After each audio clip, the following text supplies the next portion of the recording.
Hello, ఒక చిన్ని కథ వినేద్దామా? కథలోకి వెళ్ళే ముందు నా ఛానల్ని సబ్స్క్రైబ్ చేయని వాళ్ళు ప్లీజ్ సబ్స్క్రైబ్ చేసుకోండి.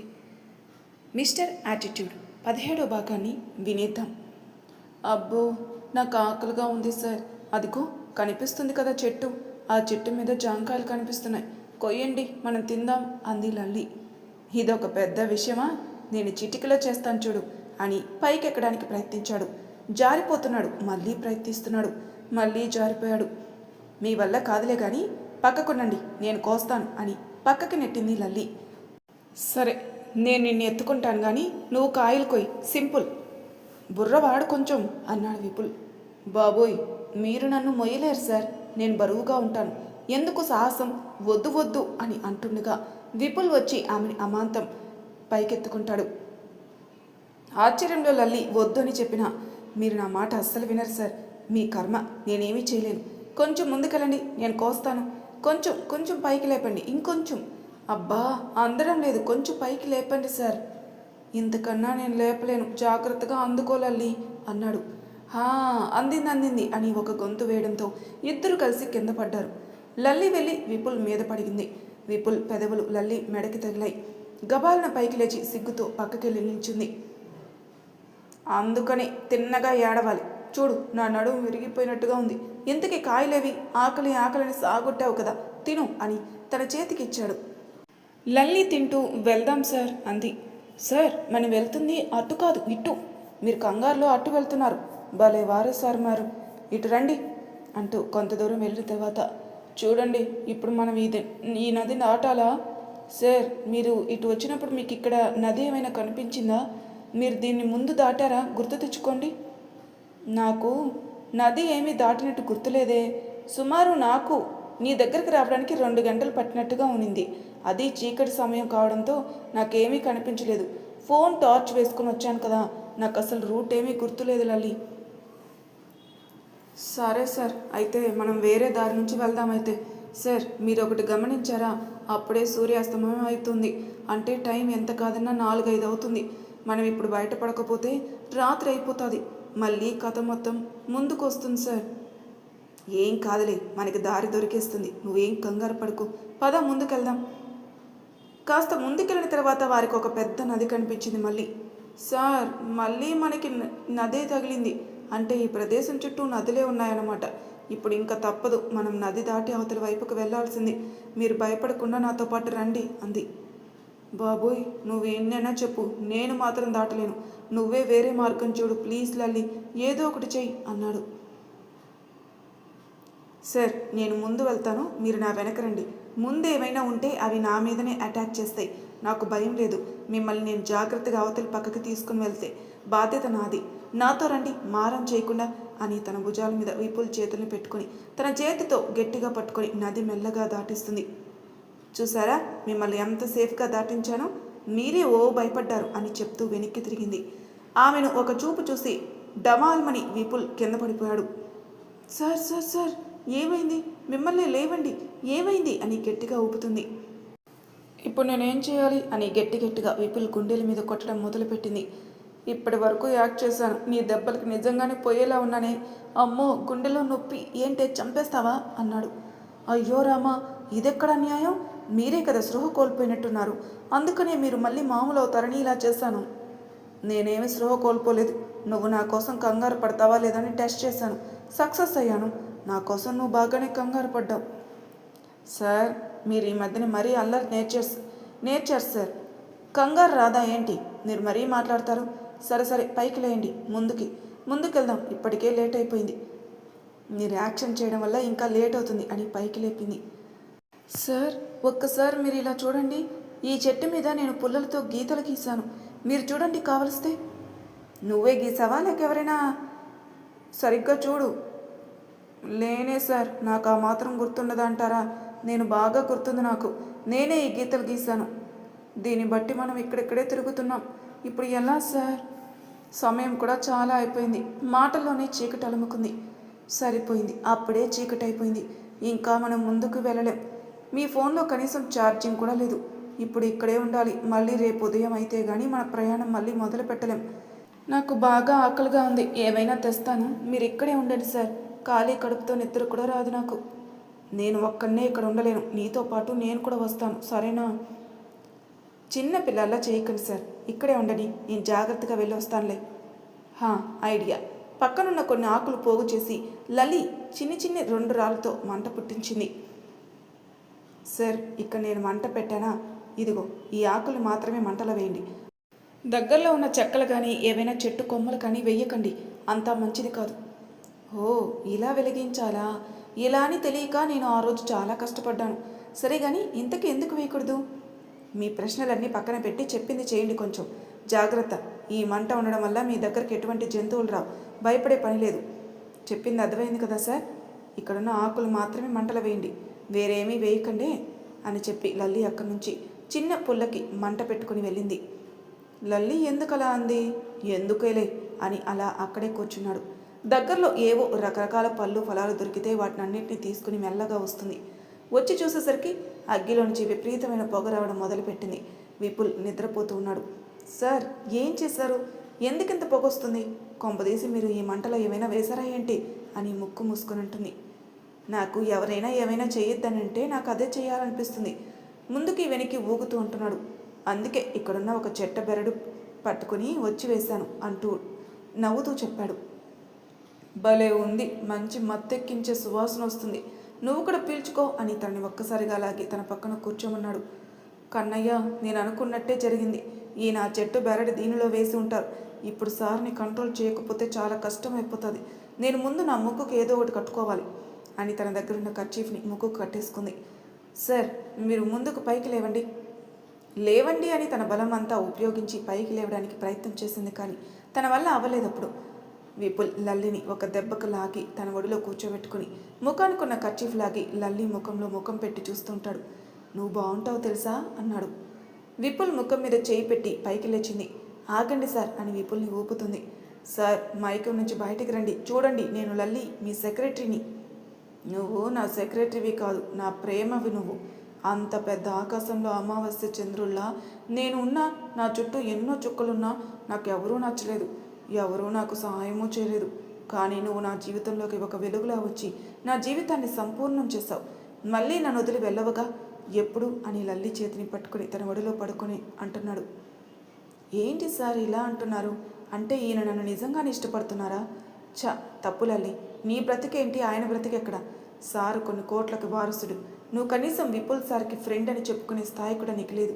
ఇంకెప్పుడు ఇలాంటి ఆలోచన రానివ్వకు అని అనుకుంటూ తన ఒడిలో పడుకున్న విపుల్ తల నిమురుతోంది.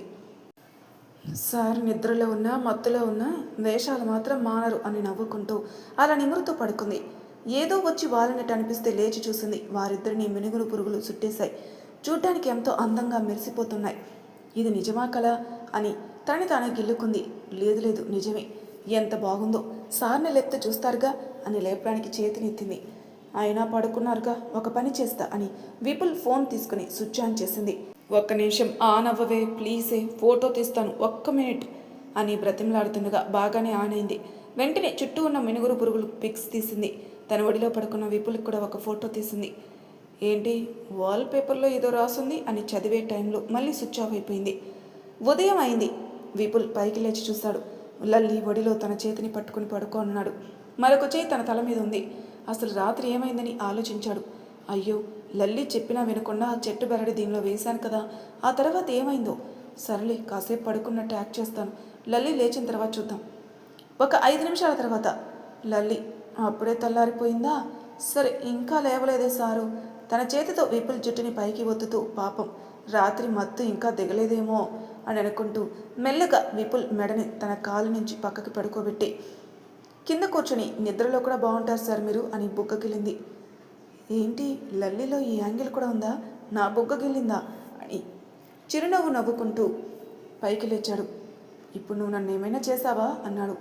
లల్లి గబగబా పైకి లేచి, నేనేం చేస్తాను సార్, నేను ఇప్పుడే లేచాను, జస్ట్ 2 మినిట్స్ ముందే, అంతే. ఎవరో బుగ్గగిల్లినట్టు అనిపించిందిలే, ఏమోలే, నిద్రలో అలా అనిపించి ఉంటుంది అన్నాడు. సార్, ఇదిగో ఈ పుల్ల తీసుకోండి, దీనితో బ్రష్ చేసుకోండి. దీనితో ఎలా చేసుకోవాలి? అయినా ఇది ఏం పుల్ల అసలు? ఇది వేప పుల్ల సార్. ఇంతకుముందు బ్రష్ టూత్పేస్ట్లు లేనప్పుడు ఈ పుల్లలే వాడేవారట. మనకి ఇప్పుడు అవన్నీ కావాలంటే కష్టం కదా సార్, సో ఇదే యూజ్ చేయాలి. కానీ ఎలా నాకు తెలియడం లేదే. అయ్యో కర్మ, మీ డబ్బున్న వాళ్ళతో ఇదే బాధ సార్. నేను బ్రష్ చేసుకుంటూ చూపిస్తాను, మీరు అలానే చేయండి అని చేస్తూ చూపిస్తుంది. ట్రై చేశాడు కానీ నాకు రావడం లేదు. అసలు నువ్వు ఎలా చేస్తున్నావు అన్నాడు. మీరు 2 నిమిషాలు ఆగండి, నేను చెప్తున్నాను కదా, ఓకేనా అని తను బ్రష్ చేసుకోవడం కంప్లీట్ చేసుకుని వెళ్ళి సార్ అనండి అంది. చీ వెళ్ళు, నాకు సిగ్గు, నేనే చేసుకుంటానులే, ఏదో రకంగా నువ్వు పో అన్నాడు. సార్ చెప్పింది చేయండి అనండి. విపుల్ సిగ్గుపడుతూ అని నోరు తెరిచాడు. లల్లి ఈజీగా విపుల్కి బ్రష్ చేయించింది. లల్లి ఒకటి చెప్పనా, నువ్వు కొన్నిసార్లు పక్క వారికి సహాయం చేయడానికి నీకు ఎంత కష్టమైన పనైనా కూడా చేస్తావు కదా, ఐ లైక్ యూ అని అంటూ సార్ ఇక్కడ ఏవో ఉన్నాయి తిందామా. ఇద్దరూ తినేసి బయలుదేరారు. నడుచుకుంటూ ముందుకెళ్తున్నారు. సార్ మీ ముందు ఒక ఎక్స్ మార్క్ ఉంది కదా, దాని మీద అడుగు పెట్టకండి అని అనోలోపే విపుల్ అడుగు వేసేశాడు. వెంటనే విపుల్ మీదకి 2 బాణాలు దూసుకుని వచ్చాయి. సార్ పక్కకెళ్ళండి అని గట్టిగా అరిచేసరికి విపుల్ పక్కకి దూకాడు. మీరు జాగ్రత్తగా నా వెనకే రండి, ఇక్కడ ఇంకా ఇలాంటి ట్రాప్లు ఏమైనా ఉండొచ్చు అని మెల్లగా ఇద్దరు నడుచుకుంటూ ఆ ప్రదేశం దాటేశారు. అలా నడుచుకుంటూ వెళ్ళేసరికి వారికి ఒక పెద్ద జలపాతాలు కనిపించింది. సార్ నాకెందుకో ఈ జలపాతాలు దాటితే మనకి రోడ్డు కనిపిస్తుందేమో అనిపిస్తుంది, మీరేమంటారు. నేను చెప్తున్నాను కదా ఉండదు అంటాడు. నేను చెప్తున్నాను కదా ఉంటుంది అంటుంది లల్లి. సరే అయితే ఒక డీల్ సార్, నేను చెప్పినట్టు ఈ జలపాతాల వెనక రోడ్డు ఉంటే మీరు నాకు ఒక ప్రామిస్ అప్పుగా ఇవ్వాలి. అదే మీరు చెప్పినట్టు లేకపోతే నేను మీకు ఒక ప్రామిస్ అప్పు ఇస్తాను. ఏంటి ప్రామిస్ అప్పు ఇవ్వడం అని మీరు ఆలోచించవచ్చు. మీరు మీ ప్రామిస్ని ఎప్పుడైనా ఎలా అయినా యూజ్ చేసుకోవచ్చు. దానికి నేను కట్టుబడి ఉంటాను. మీ ప్రామిస్ని నేను చేస్తాను. అలాగే మీరు కూడా బెట్లో ఓడిపోతే మీరు నాకు ఒక ప్రామిస్ అప్పు ఉంటారు. ఐడియా బాగుంది కదా. నేను గెలిస్తే బాగుండు. లల్లి నేను అడిగే ఒక పని ఖచ్చితంగా చేస్తుంది అని నవ్వుకుంటాడు. ఇద్దరూ జలపాతాల వెనక్కి వెళ్ళి చూశారు. కొంచెం దూరంలోనే రోడ్డు ఉంది. హే నేను నెగ్గేశాను డింకి చెక్క అని తెగ గెంతుల మీద గెంతులు వేస్తుంది లల్లి. సరే చాలులే, ఇంకాగు, ఆనందం తట్టుకోలేకపోతున్నావు అనుకుంటా, పద, ఇంకా రోడ్డు కనిపించింది, ఇంటికి వెళ్దాం. నేను నెగ్గానని మీకు కుళ్ళు సార్, పదండి, మర్చిపోకండి మీరు నాకు ప్రామిస్ అప్పులో ఉన్నారు. సరే అదిగో ఏదో కారు వస్తుంది, ఆపి హెల్ప్ అడుగుదాం. పార్క్లో నా కారు ఉంది, అక్కడి నుంచి మనం వెళ్ళిపోవచ్చు అన్నాడు. ఇదేంటి 2 రోజులైంది, బాబుగారు కానీ లల్లి పాప కానీ రాలేదే ఏంటి, కనీసం ఒక్క ఫోన్ కాల్ కూడా చేయలేదు. ఏమైనా ప్రమాదంలో కానీ లేరుగా. ఒక్కసారి నేను ఆఫీస్కి ఫోన్ చేసి కనుక్కుంటాను అని ఫోన్ చేసింది రత్నమ్మ. హాయ్ అండి, ఎవరు కాల్ చేసింది అన్నాడు రిసెప్షనిస్ట్. అమ్మ నా పేరు రత్నమ్మ, నేను విపుల్ బాబు ఇంట్లో పని మనిషిని. ఈరోజు బాబు ఆఫీస్కి వచ్చారమ్మా. లేదండి, సార్ రానని చెప్పారంట మా మేనేజర్తో. ఈ 2 రోజులు సార్ అసలు కనిపించలేదు. సరే అమ్మా అని కాల్ కట్ చేసిన రత్తమ్మ. ఏమైపోయారో ఏంటో, అంతా బప్పానే చూసుకుంటాడులే, నేను ఎక్కువ కంగారు పడుతున్నాను అనుకుంటా. ఇద్దరు కలిసి సుమారు 4-5 కార్లను ఆపారు. ఒక్కరూ ఆపలేదు. సార్ సమాజంలో బొత్తిగా బాధ్యత లేకుండా పోయింది సార్, ఒక్కడూ ఆపడం లేదేంటి అంది. ఈ రోజులు అలాంటివి మరి. పోనీలే పాపమని సహాయం చేస్తుంటే తిరిగి వారు మన మీద పడుతున్నారు. అందుకని పక్కవాడి ప్రాణం కన్నా మన ప్రాణాలు ముఖ్యం అనుకుంటున్నారు జనాలు. ఎవరిది తప్పు కాదు, సందర్భాలు వారి చేత అలా చేయిస్తాయంతే అన్నాడు. సార్ ఎవడో బకరా వస్తున్నాడు, మీరు కొంచెం పక్కకి నిలబడండి, నేను ఆపుతాను, ఆ తర్వాత మీరు రండి, ఓకేనా, లోపలికి వెళ్ళండి అని వస్తున్న కారుని ఆపింది. నడుం మీద చేతిని పెట్టుకుని అలా నించుంది. ఎదురుగా వచ్చిన కారు ఓనర్ బయటకు వచ్చి, ఏమండి ఏమైనా హెల్ప్ కావాలా. అమ్మని దీనికి బాగా తెలివితేటలు ఉన్నాయే అనుకున్నాడు విపుల్. ఏం చెప్పమంటారండి, చాలాసేపటి నుంచి ఇక్కడే వెయిట్ చేస్తున్నాను, ఒక్కరు కూడా ఆపలేదు, మీరు దేవుళ్ళ ఆపారు, నాకు లిఫ్ట్ ఇస్తారా ప్లీజ్ అని మధుర శృతితో వయ్యారంగా అడిగిన ఆమెకు నో అని చెప్పలేకపోయాడు కారు ఓనర్. తప్పకుండా, ఇంత అందమైన అమ్మాయికి లిఫ్ట్ ఇవ్వలేని వారు అసలైన బండరాయిలు. నేను అలా కాదు, మీకు ఖచ్చితంగా లిఫ్ట్ ఇస్తాను, రండి వచ్చి నా బండెక్కు. నాకు ఇంకొక హెల్ప్ కావాలి, అది మా బాస్ కూడా ఉన్నారు, ఆయనకు కూడా ఇస్తారా లిఫ్టు ప్లీజ్. ఇంతలా అడుగుతుంటే ఎవడు మాత్రం లిఫ్ట్ ఇవ్వడు. నేను ఆ పరిస్థితిలో ఉంటే మొత్తం కార్ని ఇచ్చేద్దును అని అనుకుంటూ ఉన్నాడు విపుల్. కానీ నువ్వు ముందు కూర్చోవాలి, అతన్ని వెనక్కి కూర్చోమను అన్నాడు కారు ఓనర్. దొంగ బెదవ అని మనసులో అనుకుని, సరే సార్, ఒక మంచి అతను మనకి లిఫ్ట్ ఇవ్వడానికి ముందుకొచ్చారు, రండి సార్ అంది లల్లి. ఓవరక్షణ ఆపు, లేకపోతే వాడికి లేనిపోని డౌట్ వస్తాయి, పద అన్నాడు విపుల్. లల్లి ముందు కూర్చుంది, విపుల్ వెనక కూర్చున్నాడు. దీని భోగం బాగుంది, వాడు అడిగితే అడిగాడు, ముందు కూర్చోవాలని ఏమైనా రూల్ ఉందా ఏంటి అన్నాడు విపుల్. అవును, మీ బ్యూటిఫుల్ నేమ్ ఏంటో చెప్పలేదు అన్నాడు కార్ ఓనర్. నా నేమ్ లల్లి. అవును, మీ స్వీట్ నేమ్ ఏంటి అంది. తలను కారుకి వేసుకుని కొట్టుకుంటున్నాడు విపుల్. వీళ్ళ పులిహోర కలపడం నేను చూడలేకపోతున్నానే. మధ్యలో వెళ్ళి నా పేరు విపుల్ శ్రద్ధ గ్రూప్ ఆఫ్ ఇండస్ట్రీస్ చైర్మన్ అన్నాడు. వెనక్కి తిరిగాడు కార్ ఓనర్. ఓ అవునా, ఓకే. లల్లి వైపు చూస్తూ, నా నేమ్ వినయ్, ఇది నా visiting card. Vinay group of industries owner నేను అని లల్లి చేతిలో విజిటింగ్ కార్డ్ పెట్టాడు. ఓ, Vinay group of industries owner Vinay Bhaskar మీరా? మిమ్మల్ని కలిసినందుకు చాలా సంతోషంగా ఉంది సార్ నాకు అంది. మీరు కావలిస్తే నా దగ్గర జాయిన్ అవ్వచ్చు. నా సెక్రటరీ జాబ్ ఖాళీగా ఉంది. నువ్వు వస్తానంటే నా ఆఫీస్ తలుపులు ఎప్పుడూ తెరిచే ఉంటాయి అన్నాడు వినయ్. ఓరుని నికృష్టుడా, నా పాపం. దాని మీద నీ కన్ను పడినట్టుగా ఉంది కదా.